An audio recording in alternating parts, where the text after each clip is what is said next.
Welcome everyone and happy Juneteenth. My name is Ty Heath. I'm a director at LinkedIn's B2B Institute. We're here at the LinkedIn Collective Studio at the 71st Cannes Lions Festival of Creativity, and today's conversation holds special significance. June 19th marks the day the news of emancipation finally reached enslaved people in Texas, the last Confederate state to abolish slavery. It's a day of celebration, a day to reflect on Black history and culture, and a day to reaffirm Black contributions to society. And to continue the exploration, I'm honored to host a crucial conversation about diversity, equity, and inclusion in B2B organizations. Joining me today are some incredible leaders: Emily Graham, Chief Equity and Impact Officer at Omnicom, Christina J. Pyle, Chief Equity Officer Americas at Dentsu, and Channing Martin, SVP, Chief Diversity and Social Impact Officer at IPG. Welcome, ladies. Thank you. How are you all doing? Energized. Feeling positive. Happy Pride. Happy Pride as well. So excited to be in this space with you all. Yes. Yeah. Much needed. Thanks for having us. Yeah. Thanks for being here. So let's actually start with Christina. So we did a benchmark report, and we have some data to walk through, but I couldn't help but notice a dissonance between what the benchmark report said about marketers' investments in DEI and what we're kind of feeling in this current atmosphere today. So the legitimacy of DEI is being questioned, right? And it seems there are multiple truths at play. So there's some investments that may have been performative, others that were maybe well-intentioned, and some that genuinely made strides. But there's undeniable pressure to backpedal and scale back on DEI investments and dismantle equity-related programs. So in this landscape, how can marketing leaders effectively communicate the importance of DEI initiatives to both internal and external stakeholders? So Christina, why don't we start with you? Okay. Well, we're here with some of the world's most savvy marketers. And I think they're going to attend 1,000 conversations on AI, and I don't think we're going to get through this conversation without talking about AI. But if they want to be savvy and they want to future ready their business, I think they're going to continue their investment in multicultural audiences, in their own employees, and what I'm seeing and feeling is I'm not feeling a retraction in a marketer's interest in DEI. So I'm seeing it in our RFPs. I'm seeing it in our pitch and our pitch strategy and clients wanting to see a diverse and representative team. I'm seeing it in the kind of works they're asking for and the kind of consumer insights they're asking for. So all of those data points and all of those cultural signals point to marketers are not pulling back on their spend, and we as agencies can't as well. And then our CMOs come to us and they want to know how to diversify their teams so that they can create the best work and resonate with the consumers that they're trying to reach. So I'm not seeing the pullback. Are you guys seeing and feeling this pullback? I think quiet dissent is the loudest. It is a very sneaky proliferation of not disagreeing but not fully agreeing either. And I think that is what is most dangerous. I think marketers, like Christina said, they're forward and front and vested, but there are stakeholders that I get concerned with that make up that funnel, that make up the ecosystem of a marketer that I don't believe are vested enough. Mm-hmm. And I think that we have a challenge ahead of us in the role that we play to ensure that the actions align with the belief and the value and the spend. Certainly who's at the table matters, but this has to be muscle memory. And if you as a marketer don't feel like your team is right alongside you, then I would think about readjusting that team or the criteria for inclusiveness in the brief interrogation. We're seeing it in the RFPs and team composition requests, yes. Obviously supplier diversity, but it's the quiet dissent that is most alarming to me because it starts to find itself in different ways that sometimes dismantles what we're trying to do as a whole. Mm-hmm. And Channing? Yeah, I like that focus on the quiet dissent. I think we are experiencing kind of these macro level attacks on this work, whether it's a banning of books or whether it's rollbacks and protections of women's bodies, control, et cetera. I think that's what's very loud. And to your point, Emily, I think the micro attacks are extremely important. And so if we are in a space now that I think many agencies are doing more with less, you're in a detracting business, you are getting rid of talent, unfortunately. You know, we rely on people for our business.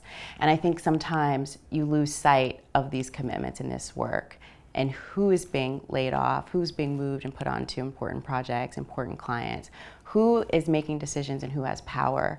And I think that those micro actions are showing up louder than ever right now because there's a distraction. And when people get distracted, you know, we lose focus on what's really important. And I think the people in the room who have influence over strategy, over end product, for example, how we staff a project is really important. And the clients are still demanding this to the points that were raised. Yes. But I don't know if it's being demanded with the thoughtfulness and the intentionality that we would like to see. There is still a lot of checking of the box, and I hope that we can evolve past that. I think we have to. I know we'll talk a little bit more about that and what the future looks like. But there are attacks against this work, and I think it makes it very difficult to be committed because there is so much animosity in the space. It becomes so divisive when, you know, finance isn't divisive, legal isn't divisive. We're another operating system in our companies. So this work doesn't have to be divisive, but it often is. Thanks for bringing the nuance to that question. Really appreciate it. So one of the things we talked about while preparing is the information landscape and this idea of organized lie. And the organized lie being more powerful than a disorganized truth. So how can marketing communications leaders navigate the landscape, given what I've just shared, and cut through the noise? And Channing, we'll go back to you. Yeah, I love this. And it's so effective being organized and loud. And oftentimes this work is siloed in a corner or told to be quiet or just focusing on talent.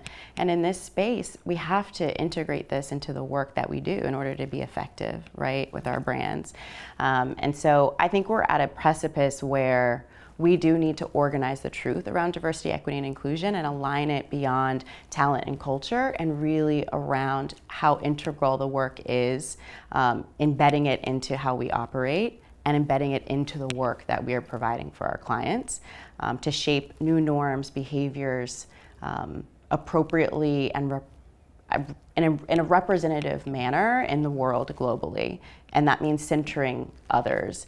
And I don't know that people have the language to even answer the first question you asked about, like, what is the attack on DEI or what is anti-DEI? What does that mean? And so we do need to organize around some common language, I think, in order to respond eloquently, and not just the folks in this room who do this for a living, but everybody that we work with. Don't you think it's like a loud minority? I think Totally. A loud few. People want to Powerful, loud minority, which is the problem there. The equity is not positioned well, and those with the loudest voices have the biggest platforms to share really damaging things. Absolutely. But I'm feeling like people want to still engage in this work. That the allies want to be given homework. I'm feeling like the opposite of like leaders wanting to lean in to counteract Even some of more. the laws and some of the pressure that we're all feeling. So, because sometimes we can sit and we're like, it feels very doom and gloom and hard. But I'm feeling like there's an energy that just wants to push back on that. I do. Fear is a motivator, but hope is a motivator too. And the hunger and desire for change is a motivator. And there's something in the air that people don't want the same. They we can't. There's this idea that we just can't go backwards. What was left for us back there was not good. Yeah. So people have this hopeful optimism amid the doom and gloom, but they just want to fight. And the young shall fight, lead. And the young shall lead. Let's get out of the way. And they are. And they are. They're doing that. They are. They're stepping up and stepping in and pulling people, I think, in with them. And I think I'm hoping that we're moving kind of out of this cancel culture era into let's bring people into that and learn from others. And I think you're right. We're at a time where whether it's a rollback in protections or a reversal of affirmative action, it creates an opportunity for us to be more creative and thoughtful about how we do this work. And when we think about it that way, from that position, then I think it actually creates an entirely new landscape that goes beyond signing pledges and making commitments over a period of time when we weren't even informed with the right information to do that. Yeah, common language and common conviction. Like, I need more of us to be advancing the same diversity, equity, inclusion. Because what I'm finding in this work as we communicate and try to tell a consistent message is everyone's defining diversity, equity, inclusion, dissent, and success in different ways. And depending on if you're a CMO or if you're a CEO or if you do what we do, you're leading global D&I efforts, we aren't on the same pages. And it's essential because if you are divided, attacks can be successful. Absolutely. And I think that we need a common conviction and frankly a common enemy to fight. If we can rally around that, I think we can get better. The common enemy is sameness. That's right. It's sameness. The And sameness. it is the opposite of creativity. Why we're all here. Absolutely. Yeah. That's right. And that fear is a powerful force. But what I'm hearing you say is there's an energy, whether it's from young people who are communicating online, the work that everyone here is doing, that's pushing back on it, and we feel, all of us feel that. And brands too. And you know, brands. when you're working with a brand and you reach new consumers, or you have something that's you thought was just going to resonate with, the Latin community 18 to 35, and it resonates with everyone. This is why we do the work that we do. When you center others, you impact everyone positively. I think that's what we want people to really understand, and it makes our business better. I'm co-signing that. Yeah? Me too. Yeah. Me three. Thank you. Me three. So let's talk a little bit about, because you've talked about some macro forces that we're fighting. We talked about getting on the same page about the message and committing to a common definition to push back. So we've seen these, despite significant investments, so we talked about the Supreme Court decision in June 2023 that effectively ended race-based affirmative action in higher education. There's increased scrutiny. So should we, because we talked about this common language, right? In light of those developments, should DEI undergo a reframing or rebranding? Does that help us get closer to that common definition? Let's talk about it. I have very strong opinions about this that I'm not sure everyone. Here's what I think. If we're going to put a re in front of anything, I think it needs to be reaffirm, recommit. Potentially a reassessment of what we are aiming for, but reframing just sounds like putting some sugar on that medicine and holding your nose and swallowing. That doesn't change that we are pursuing an equitable future, that we are looking at diversity and sameness, and that we are looking at equality as critically important. That doesn't change the framework. And I worry that by us changing language, we are enabling those who have dissent to make diversity and inclusion be something that it is not intended to be. That we are not centering the communities that we need to, that we are not doing the work to advance the hard work, the hard conversations. I'll end by saying this, I think where I'd like to go more is addressing the fear. The need to reframe and reimagine, I think, comes from a fear and needing comfort for those who feel like their positions of power are being eliminated. Like the pieces of the pie that they've had that have traditionally been theirs are being yielded to people like us. And I would say I'd like to address that fear. When I just recently spoke to our global leaders, I did a road show. They are so amped about a company that is invested in diversity, equity, and inclusion, and they don't want to see us back down. They want permission to go all in and to lean in. And I think when you reframe for them, you kind of give them an out. Right. Sometimes people just want to know that you didn't back away from what you said you were going to do. I think you're asking too with the reframe. Yeah. It's DEI's in the headlines, and those headlines become noise for the work that a lot of people want to champion and that we do. So should we even rebrand it so we don't talk about DEI, so we're not? And that question comes up every couple of years, and every time we approach a new administration, a new political administration, we question this work, and it's interrogated. No, we don't rebrand the work, and the work always rebrands itself. It changes. That's true. It's true. And it evolves. we say that this work is a race without a finish line, and everybody asks us, and if you do your job right in 5 years, will you be out of a job? I'm like, no, I need my job. Post-D&I society. I need my job. Right. But what happens when we're successful and we bring people into the center and we dismantle the barriers for people to have opportunity, there's another person that's not going to be in the center. So and there's new people that come into our country that are displaced, that need opportunity in the workplace. We're always going to reframe this work, but we don't need to change up the letters. We don't need to change up the ESG and the DEI. And there's certain pivots that we have to do to continue to do this very meaningful work. So, work continues. It does. It's an evolution. I mean, if you go back to, I don't know, the times of like EEO, and lawyers were the ones in corporate spaces who were the first chief diversity officers. They were fighting for this in employment law, and that evolved to EEO, affirmative action, and then a focus on diversity. And then everyone wanted a culture of inclusion, and then belonging, and then social justice, right, and equity. And I think most fields and areas of excellence do evolve. And I think we are in another, I guess, step in our evolution in the journey. And the focus on operational equity, I think, is really important. And that has not really, I think there's been a lacking of consistency and common language around what that means and how to embed the work in every piece of your operating model for your industry and for your workplace. I think that piece is really important.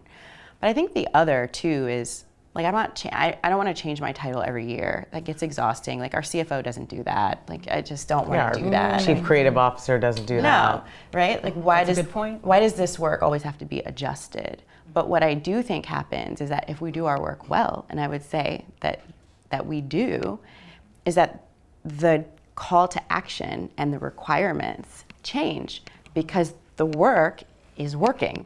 And so you do have to evolve, and you do have to shift your strategy because the world is changing every day and quite rapidly. We even think about, if you look at the US, the context of the demographic will be changing. It is changing, and in 10 years will be incredibly different. Very brown. Right. Very LGBT. Right. Or LGBT accepting. And 20 to 25% of people across the globe have a disability. You look at the number of women in a country like India that are educated compared to men. You look at all of these considerations in the world are happening every day. So if we don't evolve, we will be left behind. So I don't really care what you rebrand it to, but the work is the work, and it's always going to be that case. So, and it requires those who are in the positions. Look, a rebranding, a re-evolving, a re-whatever does not happen without some decision makers saying that's what we want to do. And I think ultimately I am heartened by the number of leaders who are standing together. That CMO, that Chief Diversity Inclusion Officer, that Chief Strategy Officer really need to be on the same page and in lockstep, because that slippage starts to happen there. And the erosion starts to happen there. But I think nobody could say that being nimble and pivoting and being able to reacclimate isn't required to do what we do. It's been required for 50 or 60 or 70 years of doing this work, frankly. It's the legacy of doing what we do. We are the modern day civil rights leaders of this time in these corporate entities doing this work. Whether people want to lean into that or not, it's too much. To whom much is given, it's a big role. And strategists and crisis comms and therapists sometimes. Client officers.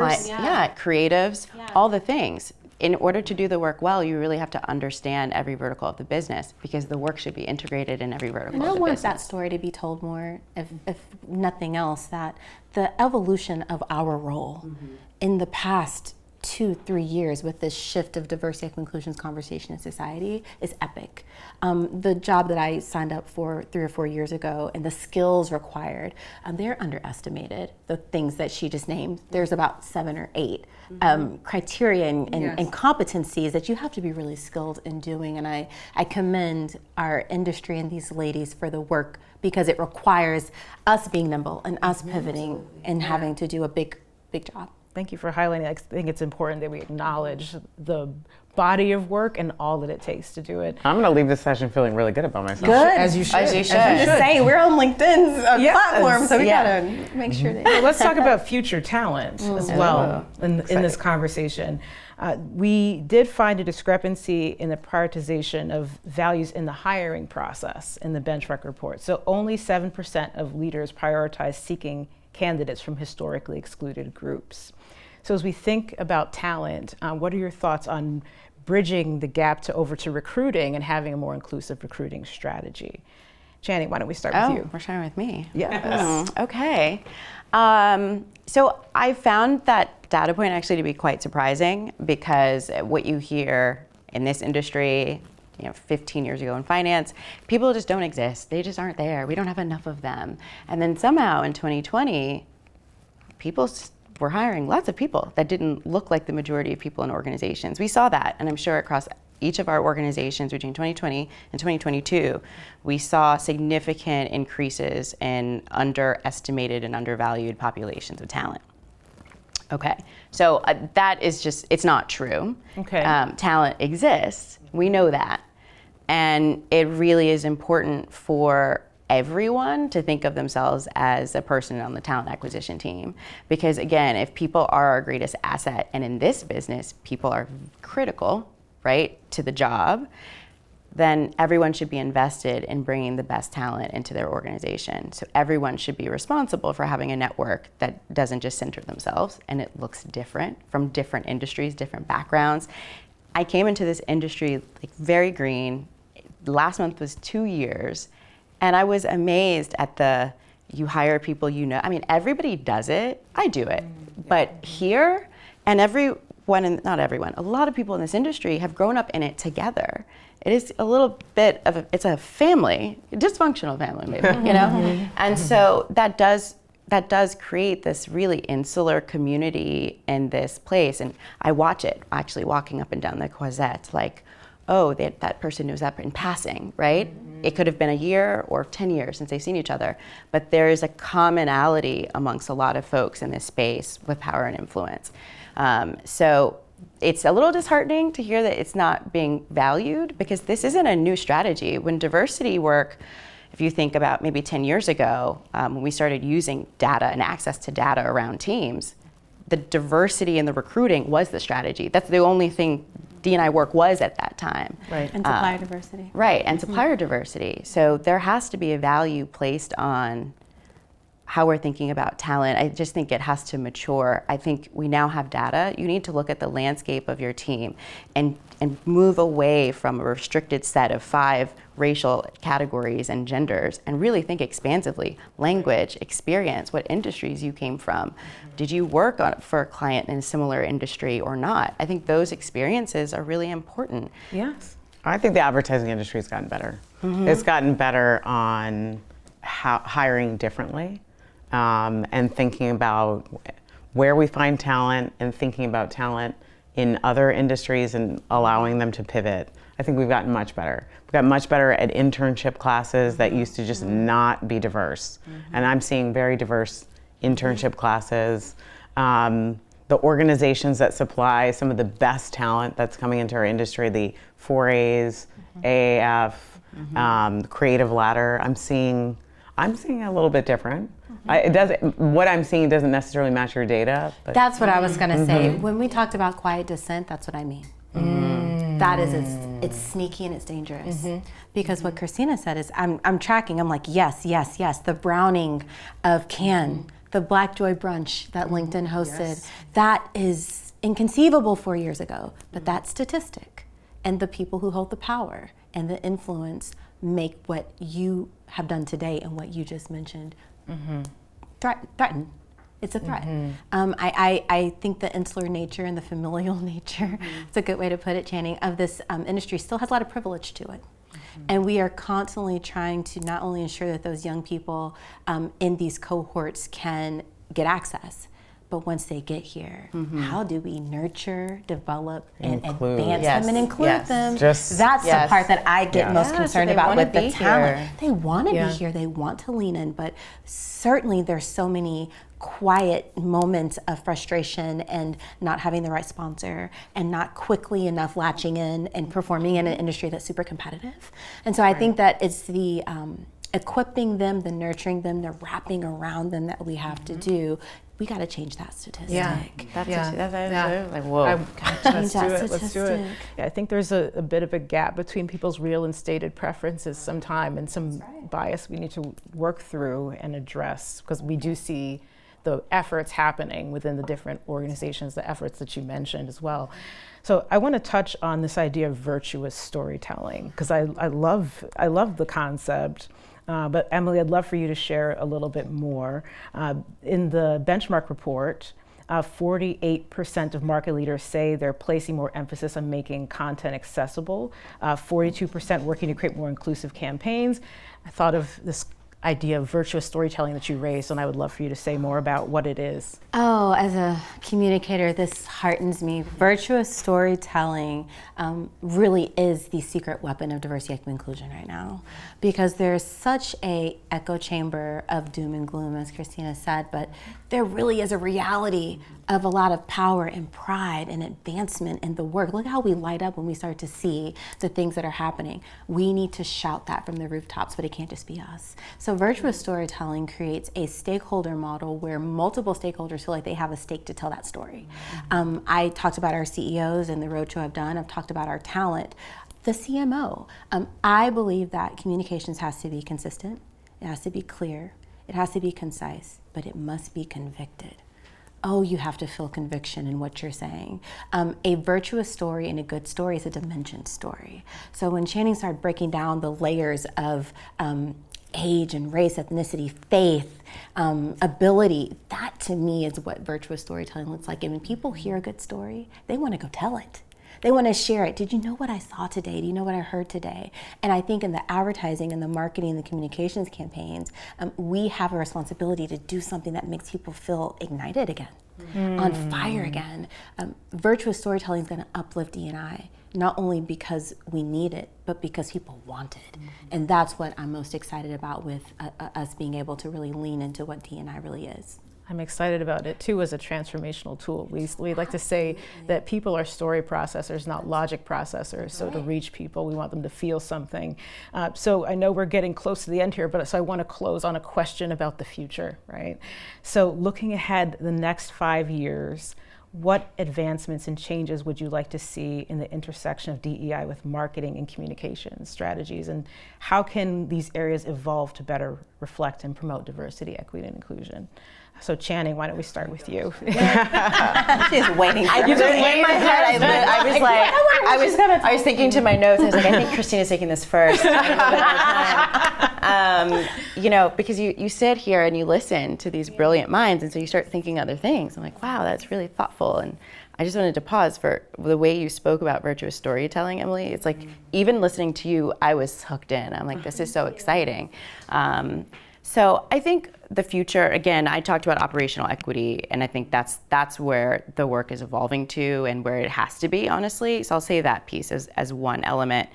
And then I think, this concept of diversity, equity, and inclusion as a brand. So we did something kind of creative and fun at IPG, and we worked with one of our agencies, RGA, and my team became a client of theirs. I'm like, so let's talk about how to navigate this anti-landscape so that this work is sustainable long-term.